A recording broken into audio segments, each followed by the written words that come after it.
Hey, what's up guys? Stefan here. Today we're going to be looking at a track that I made with an artist named Ashley David. It's a track we made about 3 or 4 years ago, so it's been quite a while now, but it's just been released. And it has an animated video. As you know, I don't usually share the work I do on this channel. However, they made me into a cartoon.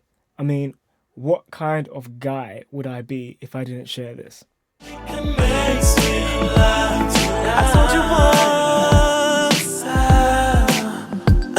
Let me tell you twice, baby.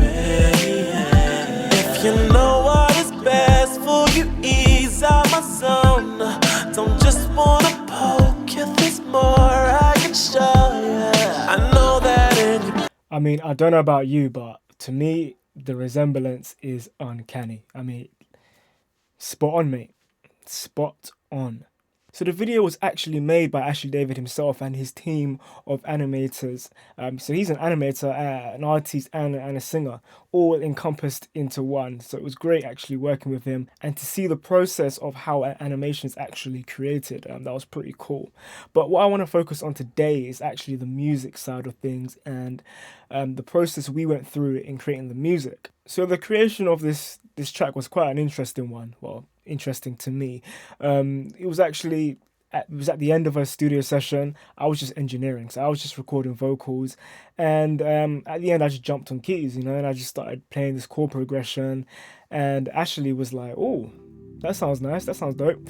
He started humming a song, humming something, and a guitarist jumped on, he started playing along, and we had this jam going on, and it sounded pretty cool. So we got his phone out and did a voice note, and by the end of the next day, I received an email with a brief and on a track that he wanted to create. So I got to work on that. I just created like a skeleton form of the track and sent that off to him. He came back with a fully recorded track where I just then was able to flesh it out, add some more elements into it. It was quite interesting also. I mean, in this track, I use a lot of stock sounds, a lot of stock Logic Pro X sounds. I don't normally do that. I often use mainly native instrument sounds from Massive, Absinthe, FM8, and Contact sounds for my samples, for my strings and everything else. And in this session, I mean, most of it was just Logic Pro X sounds. All my synths were Logic Pro X. The only thing that wasn't Logic Pro X was probably the strings and some of the drum elements. I think I used battery for most of the drums. The strings in Logic are not that great, and neither are the drums, so that's where I had to use a third-party plugin for those. Alright, so now we're going to take some time and just look a bit at the track. I'm going to play up to about the chorus, and then we'll look at each sound and kind of break down what I've done and the sounds that I'm using. So I'm going to skip the actual intro bit because this is not on the actual single, it's only for the video. So we're going to go straight to this part here, and we start with a kind of Michael Jackson vibe, Billie Jean intro. So let's get going. Me and my crew, we were so on fire. You was there on Bar Street, oh baby. Give me a look, I lick my lips to entice you and your girl. Invited us back to heaven, and then I can be yours for the night. You can set off the night, or I can just watch you dance forever. You can give me your heart, I know we can't touch or be together. Business or pleasure, whatever you're into, I'm down for it, girl. First, I think you should know.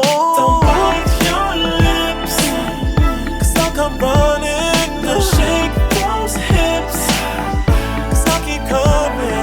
Now speak another lingo, I'll lose my head. Hey, hey, hey, I can take you there. Yeah, I can take you there. Yeah, I can take you there. Yeah, I can take you there. Yeah, I can take you there. Yeah, I can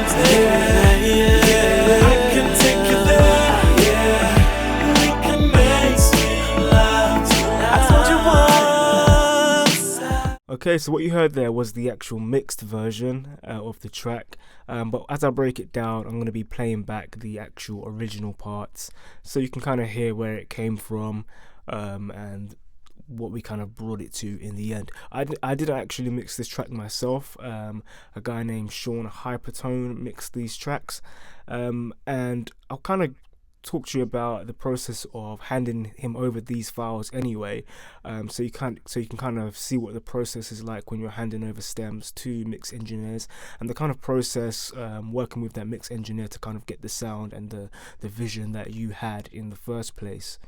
Alright, so as I said in the intro, I kind of started off with a kind of scatterton, and it was kind of just some basic drums and the keys. Obviously I had the a cappella as well, which he recorded the kind of main song to, but then he recorded the vocals properly and then sent them back to me where I could flesh it out and make the rest of the track. But it started off with just these keys and these drums. I'll start with the drums first on its own. We were so on fire. You was there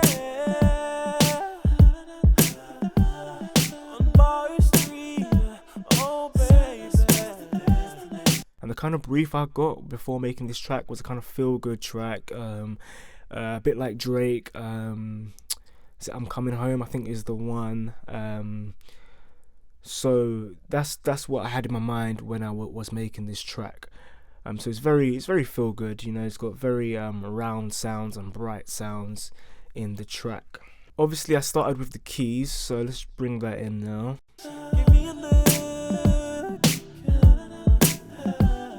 I lick my lips to entice you and your girl. Invited us back to heaven, said that I can be yours for the night. Give me a look. I lick my lips to entice you and your girl. Invited us back to heaven, said that I can be yours for the. So with that bass line there, I'm just giving the kick a bit of room, so it's kind of bass on, kick, bass on, kick, and that gives it a groove. Makes you kind of want to dance to it, you know. Well, it makes me want to dance anyway. I don't know about you guys, but yeah. Okay, I kind of failed to tell you what sounds I was using, so let's head back. So this main synth for the keys is a retro synth, and it's just the short worm synth, and it's just a default synth that you can find in the library. You know, I didn't really do anything to it. So like I said, I was kind of I picked up all these sounds because I was working to a brief, and I don't think I had my native instruments with me when I first started it, and I was just using the sounds that I had, and I just kind of decided to stick with them. I wasn't really gonna. I liked the way it sounded, so I didn't really think it was necessary to really go ahead and change them. Just for the sake of it. If it sounds good, it sounds good, you know. If it sounds good to you, that is. And then the bass, like I said, that one was from Massive. Just a classics bass, just a nice round, kind of subby bass. Okay, just to flesh that out, I did what I always kind of usually do, and I put a noise layer just underneath the keys, doing the same thing. And what it does, it just adds, well, it kind of fills up the frequency spectrum, but then it also adds a bit of movement, because with this noise layer here, it's constantly moving, it's constantly evolving. So if we just solo these two.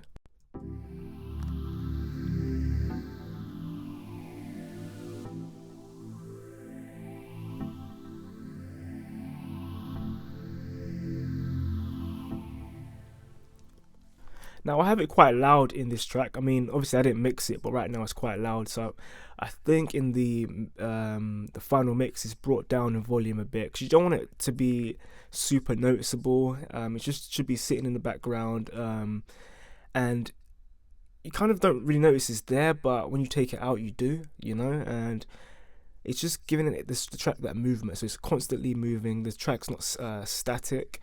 which is always nice to have. And then lastly here for the verse, I have this ES2 sound, alien language, and this is actually an arpeggiated sound, but I'm not really playing it like an arpeggiator holding the notes, but what it does, I mean, when I press a couple of notes, it will still kind of trickle off and play a few notes, just almost like a delay, and it sounds pretty good.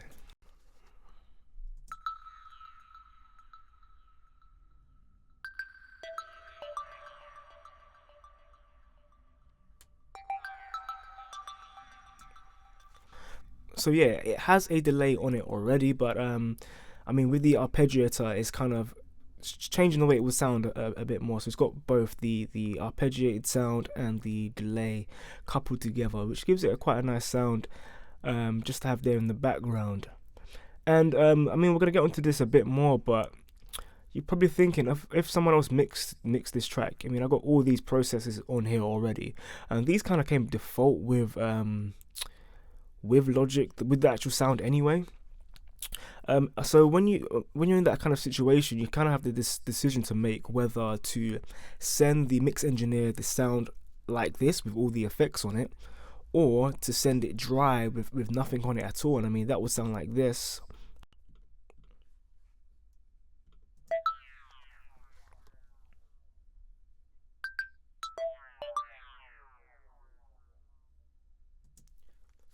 See, so you can still kind of hear the arpeggiated sound on there. If I took that off completely, it would be a complete different sound. So I'm going to leave the arpeggiator on there anyway. Or you have the option to send it with both. And I think that's what I did in the end. I sent two versions. I sent one was called wet and one dry. And it gives the mix engineer flexibility that way. He can listen to both and then kind of decide what he wants to use. And I think he ended up using or starting off with the sound that I had, and just did a bit of tweaks, EQ and so on and so forth. I mean, if you notice here as well, I call this one Synth 1A because I have the same synth in the intro. It's also in the bridge as well, and I made a few tweaks to the sound. And I mean, I could have done this via automation, but sometimes for me it's easier to do it that way, especially if I'm not mixing the track myself. There's no point confusing things with all these automation lines and so on and so forth. Okay, lastly here in the verse we have the just the pre-chorus actually, and I have this clav sound.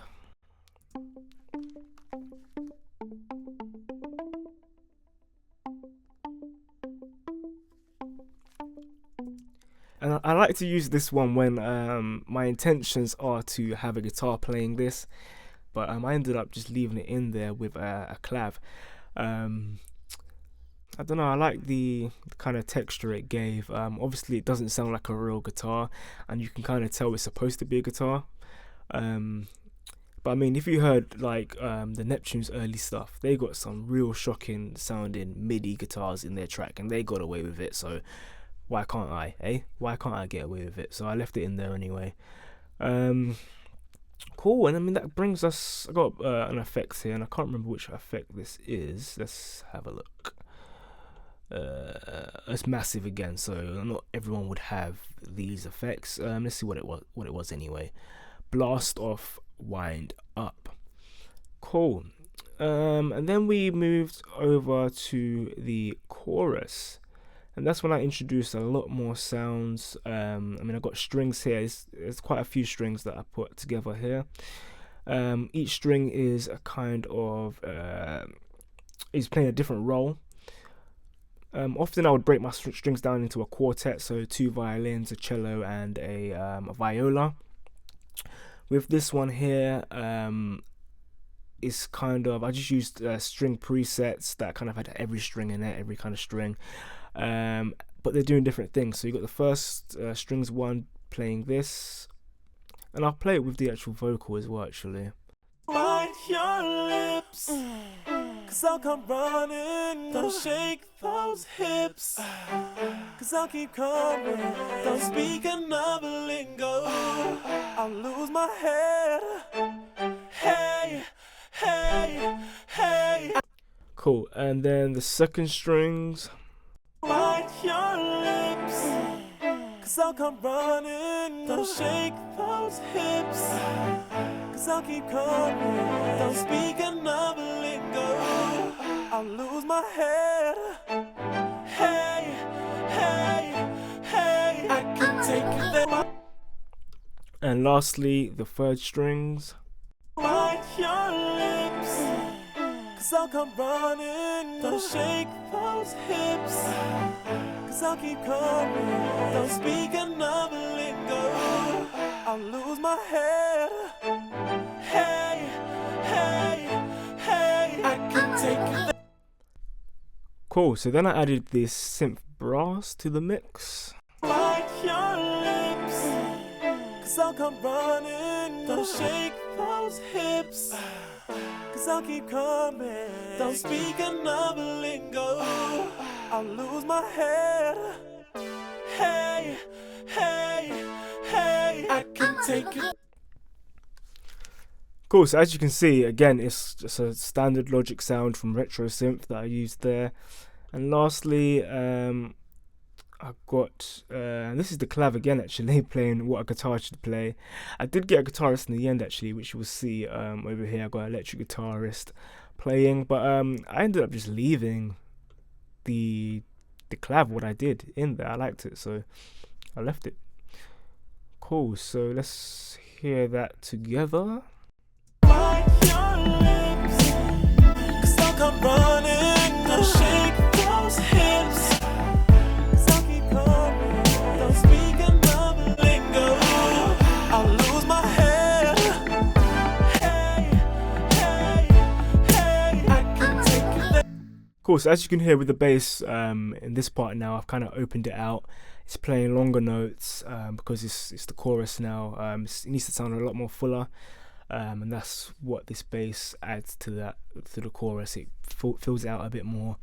You got a lot of held notes with the strings as well, and with this groove that I got with the clav going on, you don't want too many things doing too many things really. So or too many things with short notes because they'll start to clash and it'll start to sound busy, and it will also detract from the main vocal.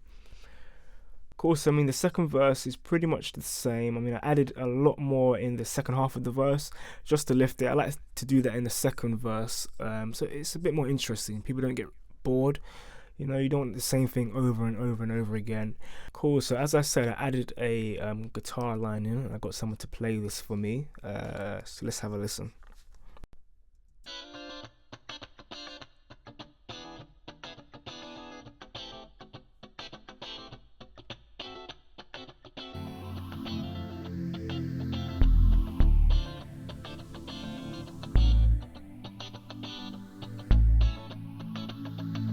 We actually played to the whole track, and there was guitars all over it, but I ended up just restricting it back, cutting it back, and just having the guitar in that part there. It kind of changed the vibe of the track that I was kind of after, so that was the decision I made in the end. Cool, and then lastly we have the bridge. Absolutely love the chord progression I put in there. You don't always get to hear bridges nowadays, so I made sure I put a bridge in there by force. You know, it wasn't part of the brief, but I just put one in there anyway. And don't forget, if you want to learn these kind of chord progressions, these R&B chord progressions with these nice big chords, I have a pack for that. It's called Popular Progressions, and you can download that from my site or via the link on screen right now.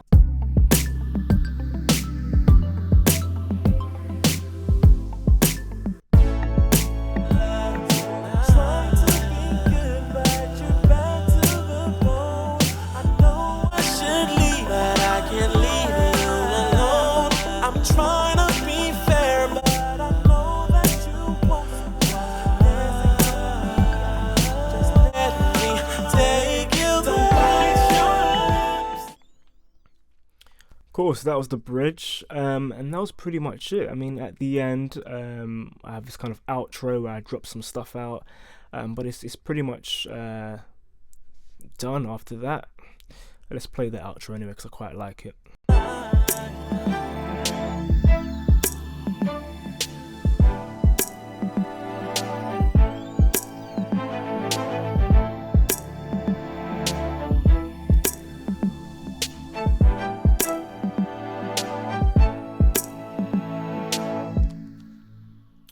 Cool. So as you can hear, as you saw, that I was switching between the mixed version and the original version.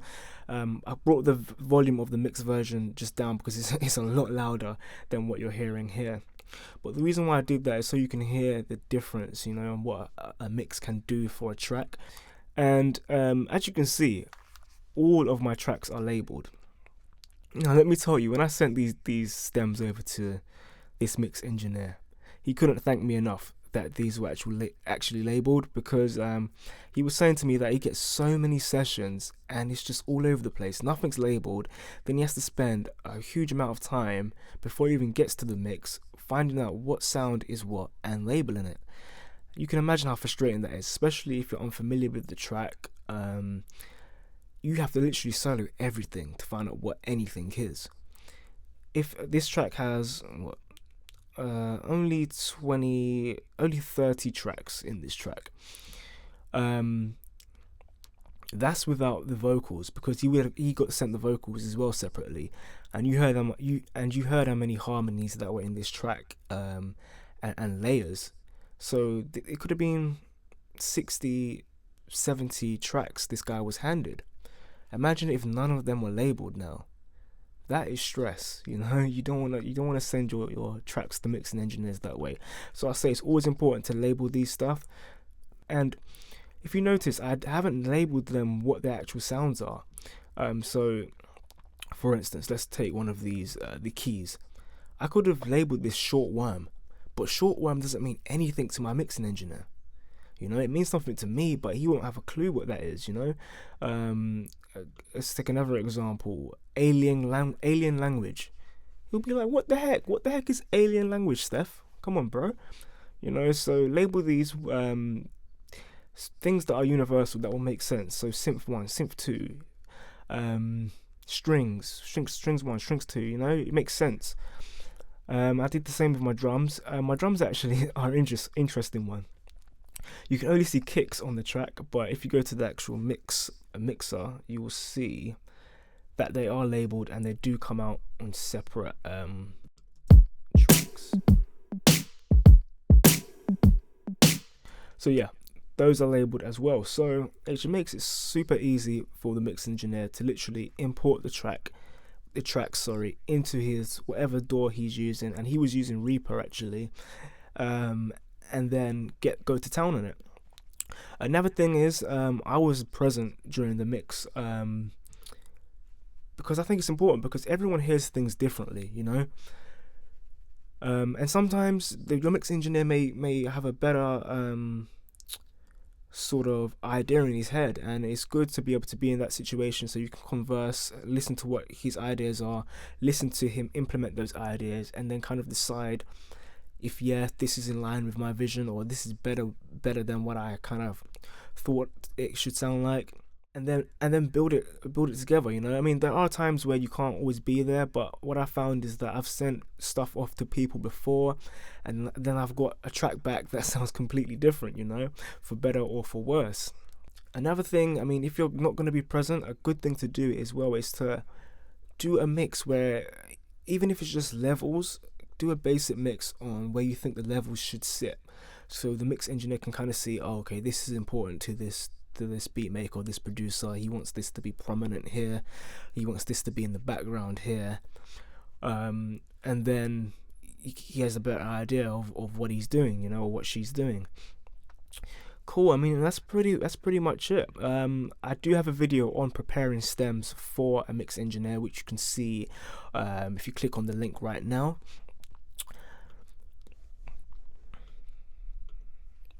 But that's it for the mix section. One last thing, if you can see here as well, I kind of put everything in folders. And this was just for myself, really, when it came to balancing things, because not everything was kind of separated. I could turn the strings down together, the drums down, the synths, so on and so forth. And also, it's just nice organizing when you've got such a large session with 30 tracks. You don't want everything to be open at once, it just gets a bit hectic. It's not too bad here because it's quite spaced out, but say I had loads of stuff going on everywhere, gets a bit mad. So Yeah, I hope you enjoyed this video. I know it wasn't a tutorial as such, but I hope you was able to pick something up anyway. And don't forget to subscribe for more videos like this if you haven't already, and drop a comment in the comment section below. And if you like, hit that like button. I've been Stefan, and as always, happy beat making. Me and my crew